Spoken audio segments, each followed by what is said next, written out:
As more and more folks purchase the harness winder, we're getting more and more requests to do videos about great ways to use the harness winder. And so today I'm going to show you how you can measure and store your harness, or at least prepare to store it, however you want to think of this, in one fell swoop. We got an order here from Chris's Rocket Supplies. I like to order my Kevlar from him because I know exactly what I'm getting every time. So we'll go ahead and open this. And we're going to show you just how you can just cut it. Show you just how you might do this. Here's a great little sticker. Got a bunch of those. Chris, you can stop sending those to me, man. And we've got some Kevlar here. About 40 feet of it. It'll probably be a little longer than that. Chris is pretty good about that.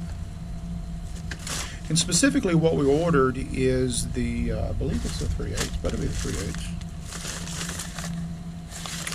The 3/8 tight wound tubular Kevlar. It is tubular. You can see how it's laid flat.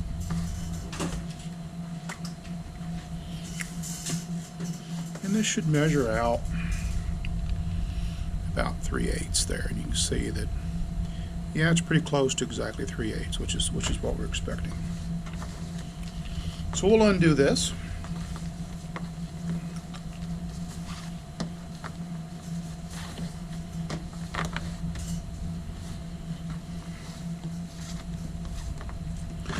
Now, one of the neat things about using the harness winder is that you don't have to really stretch out the harness, put it on the ground, put it on a big table to measure it. You can get really close, within about a foot, without doing that. And let's see here. And it really doesn't matter where you start, just as long as you start in the middle. Let me figure out which spacer we need.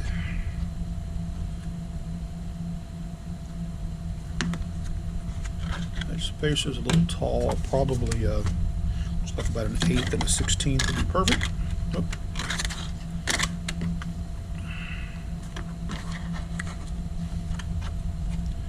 And what you're looking for is, with the spacer or this edge, you're looking for that right there as far as the thickness goes. Don't have to have the spacer really on something like this, but it makes a cleaner looking, nicer looking coil. Now what you see we're doing here is that we're going to set this up, so we're going to coil this first one clockwise to get our measurement.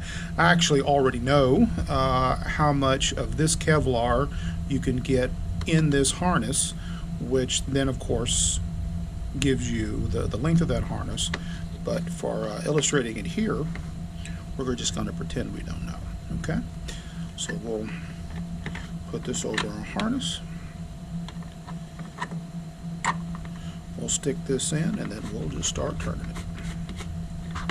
Of course, I'll obviously make sure that it goes in smoothly.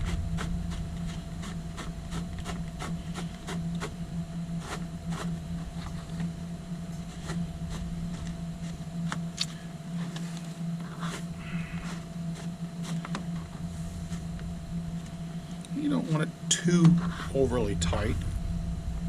You just sort of want to shoot in the middle, but it'll sort of stop on its own. There we are. You can see through the slot that it's filled up. We'll pull our knob and take this off just so you can see it here. And you see you've got a nice form coil, it's all good and flat. And then what we'll do is we'll put tape here and then measure that, but that's all we've got to measure. Now you don't have to be particularly neat about this.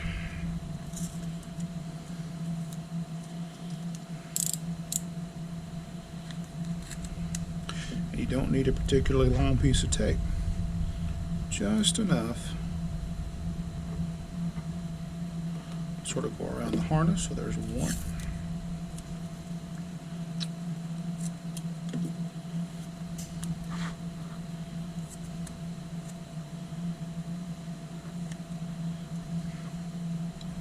And there's two. Okay. And then now to pull it out and measure, all you got to do is this. And of course, that's how it uncoils in the air too. Obviously not in the winder, but that's how it uncoils. And then if you got limited space like we do here,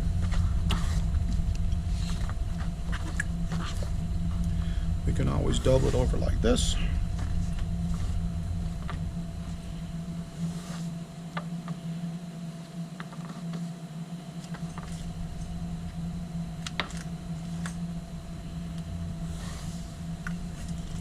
Of course, we're a little beyond the camera range.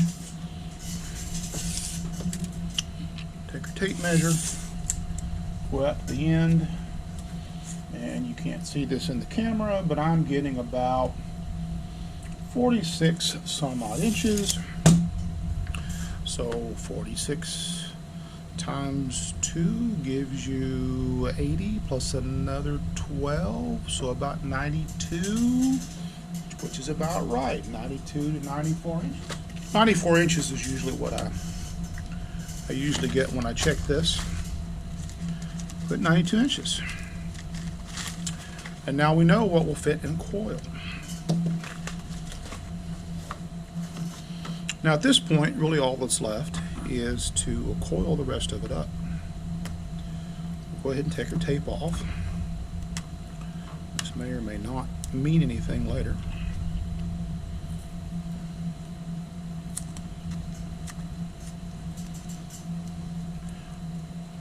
Obviously, if you've got a strap that's thinner, you're going to get more in a 4-inch coil. Or if you've got a bigger coil that's thicker, or bigger material that's thicker, you're going to get less. So we do know that the half measurement's about 46. So if you want to get as many full coils out of this as possible,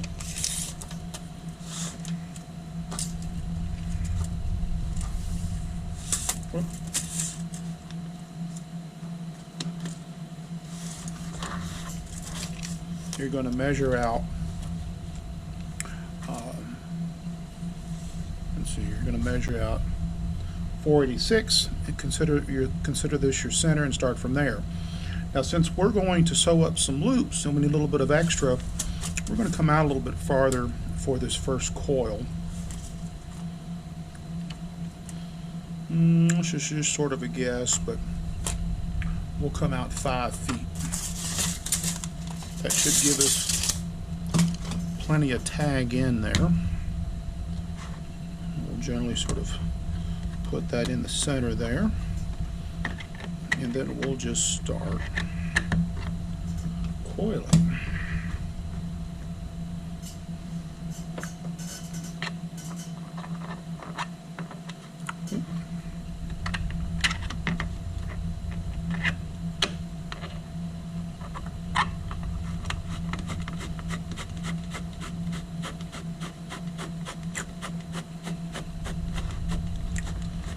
See this come in here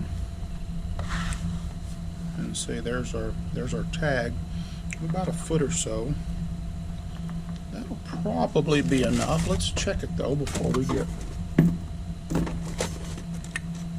too far into it. Here's a piece I ended up cutting, and so that's about right. So that'll give us enough. Maybe we'll leave ourselves a little bit more than that. Very easy to fix this. Pull it out like that. Pull it through.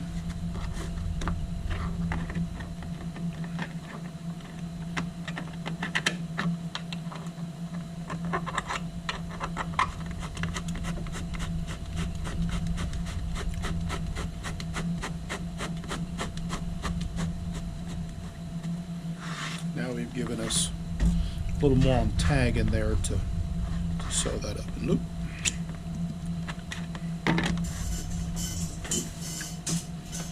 We'll just use some typical Scotch blue here, which seems to work really good. It tears really well. Remember, this is to hold the coil together. It's not really designed to absorb any energy, and of course these are going to be recoiled before they're flown anyway. This is just to sort of contain it until we finish prepping, until we finish stitching up and preparing this particular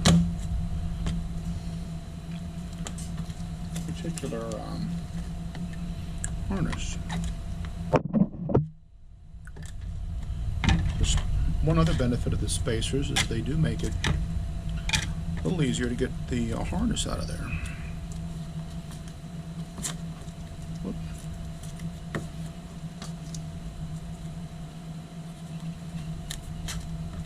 And you can probably get away with one piece of tape, because remember, this is temporary. But we will make it neat. And there's our first coil. So we want to finish doing this up. We know roughly that each coil is about 92 to 94 inches, because we've done this before. And we'll coil the next one up. Okay. Once again, you can see now this one matches up this way, so if you stack them, see what you've got. Now we need to do this at least one more time, I guess.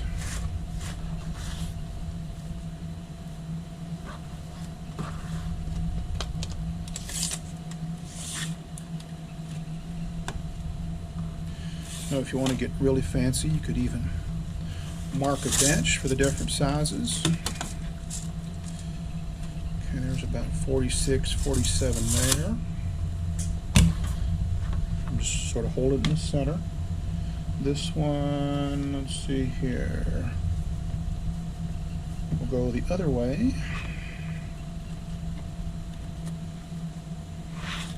Make sure I don't have it twisted down.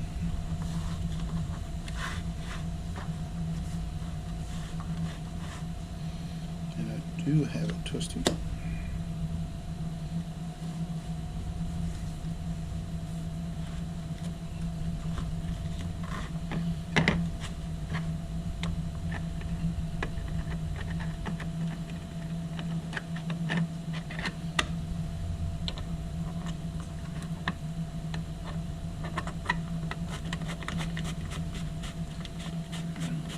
Twist her up.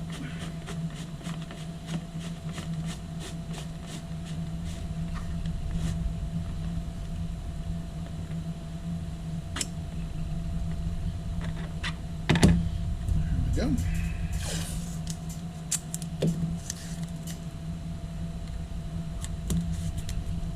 Tape her up again.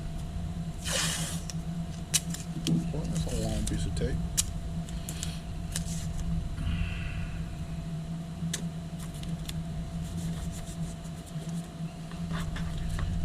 Flip her over yet again.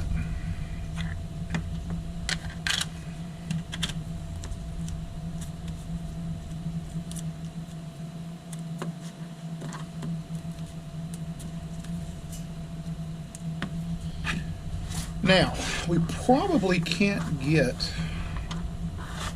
another full coil out of what's left, and I don't think the math would work out to do that. We can measure it real quick. There's 20, there's 36, yeah, there's 46, so we're not going to get a full coil out of it anyway. So we may just leave it, we may just leave our tag in. But that's okay. Now that we've got our coils coiled up, we can actually do the math here and confirm we've got the 40 feet we expected. Now remember, we get about 92, 93 inches in these close, so we'll just go ahead and make it 92 just to be conservative. And then that's going to be times 4, so that's going to be 8. 9 times 4 is 36. So that's going to be actually a little more probably than 368 inches in these 4 coils. Now we know our tag in here is what we measure, about 20 inches, so that's going to be plus 20. And then this long tag in, I think we measured out, even doubled over, I think we doubled that over, and then measured that out to be roughly 4 feet, I think. So we're talking about 96 inches. And then we're going to divide that by 12, so 484 divided by 12. We know this is roughly going to be 4 here. What's going to go into that? Even. So looky here. We go in exactly, we go in, 12 won't go into 4, so you're going into 0 with a remainder of 4 inches. So sure enough, we've got the 40 inches plus a little bit that we expected. Here's some that's stitched up that's actually a little bit thinner, and as a result then you get more in the coil. You can see that it's a little bit smaller material. So we're going to stitch this up like this, hopefully do a much neater job, and we will be ready to finish the configuration and installation of our harness.